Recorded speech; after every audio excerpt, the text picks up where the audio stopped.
এই কথাটা শুনে তোমার খারাপ লাগতে পারে, কিন্তু বিশ্বাস করো, তোমার ভবিষ্যৎ নিয়ে কেউ চিন্তা করে না। তোমার বাবা মা তোমাকে ভালোবাসে, ঠিক আছে, তোমার বন্ধুরা তোমাকে নিয়ে হাসি মজা করে, গল্প করে, সবই ঠিক আছে। কিন্তু তুমি একটা জিনিস খেয়াল করে দেখো, তুমি যখন রাতে ঘুমাও, ঠিক আছে, তখন তুমি কি নিয়ে চিন্তা করো বলো? তোমার ভবিষ্যৎ, তোমার ব্যর্থতা, তুমি ভবিষ্যতে কি করবা, তোমার একটা জব দরকার, ঠিক আছে। এগুলা করে কিন্তু তোমার ঘুম নষ্ট হয়ে যায় ভাই। এগুলা নিয়ে তুমি একদমই চিন্তা করবে না। কোনো তোমার হচ্ছে শারীরিক কোনো ক্ষতি করার দরকার নাই, তুমি কোনো ঘুম নষ্ট করবে না। তুমি তোমার সামনের দিকে, তোমার লক্ষ্যকে সামনে রেখে অগ্রসর হতে থাকবা। তুমি যদি আজ ব্যর্থ হও ভাই, সে তোমার সাথে লোকজন 2 দিন কথা বলবে, 2-4 দিন, 1 সপ্তাহ কথা বলবে, তারপরে দেখবা তোমাকে কেউ গুরুত্ব দিচ্ছে না ভাই। তোমাকে তোমার ফ্যামিলির লোকজন তোমাকে কেউ গুরুত্ব দিচ্ছে না। কারণ তুমি একজন ব্যর্থ মানুষ, ঠিক আছে। সবাই যার যার নিজেকে নিয়ে ব্যস্ত হয়ে যাবে, ঠিক আছে। তোমাকে কেউ হাত ধরে টেনে তুলবে না উপরের দিকে, ঠিক আছে। তোমাকে নিজেকে উঠতে হবে, তোমার যেখানে শেষ হবে সেখান থেকে শুরু করতে হবে। আমরা সচরাচর একটা কাজ করি, ব্যর্থ হওয়ার পরে আমরা হচ্ছে, ঠিক আছে, ভেঙে পড়ি।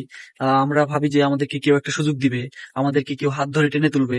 কিন্তু বাস্তবতা খুবই কঠিন ভাই, তোমাকে হাত ধরে কেউ টেনে তুলবে না, ঠিক আছে। তোমার নিজেকে উঠতে হবে, নিজেকে ঘুরে দাঁড়াতে হবে। আর বাস্তবতা হলো কি ভাই জানো? বাস্তবতা কি? তুমি কি জানো? না জানলে আমি তোমাকে বলছি। বাস্তবতা হলো, যারা সামনের দিকে এগিয়ে যায় এবং যারা অনেক বড় হয়, ঠিক আছে, ধরো অনেক বড় একটা বিজনেসম্যান, অনেক বড় একটা চাকরিজীবী, একজন বিসিএস ক্যাডার যারা হয়, ঠিক আছে, তারা আসলেই কি জানো, তারা কারোর জন্য অপেক্ষা করে না। তারা কারোর জন্য অপেক্ষা করে না, তার হচ্ছে সে সফল না হওয়া পর্যন্ত সে চেষ্টা করতে থাকে, তার চেষ্টার কোনো কমতি থাকে না। এজন্যই তারা সফল হয়। আর আমার মতো, তোমার মতো লোক যারা আমরা হচ্ছে মনে করো যে একটা কাজ করতেছি, ব্যর্থ হয়ে গেছি, আমরা হচ্ছে হাল ছেড়ে দিই। হাল ছাড়লে ভাই তুমি কখনো সফল হতে পারবে না। তোমাকে সামনের দিকে অগ্রসর হতে হবে, তোমাকে হচ্ছে মডিফাই হতে হবে, তোমাকে আশেপাশের দিকে খেয়াল রাখতে হবে।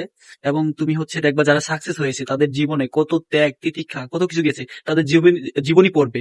তাদের জীবনী পড়লে তুমি কনসেপ্টটা ক্লিয়ার হয়ে যাবে যে তোমার কি করা উচিত, কি করতে হবে, কি করলে তুমি সাকসেস হবে। আর একটা জিনিস ভাই তোমাকে আমি বলে রাখি, তুমি যদি অলরেডি ব্যর্থ হয়ে থাকো তাহলে তুমি হচ্ছে দেখো তোমাকে কে সাহায্য করছে, তোমাকে কে, তোমার হচ্ছে বিপদে কে কে এগিয়ে আসছে।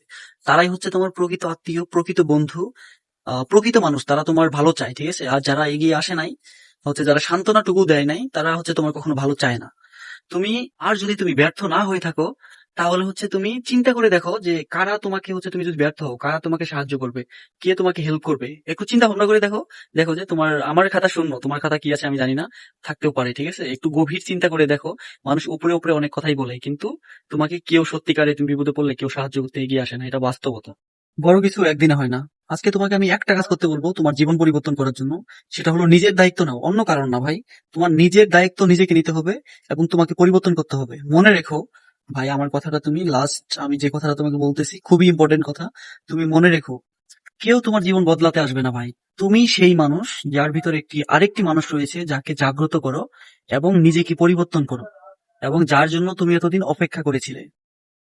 ভাই, এই ভিডিওটি যদি তোমার ভালো লেগে থাকে, আমার কথাগুলো যদি তোমার ভালো লেগে থাকে, তাহলে তুমি অবশ্যই ভিডিওটি শেয়ার করবা এবং কমেন্টে লিখে যাবা তুমি হাল ছাড়ছো নাকি লড়াই চালিয়ে যাচ্ছ। ওকে, আল্লাহ হাফেজ, আসসালামু আলাইকুম রহমতুল্লাহ।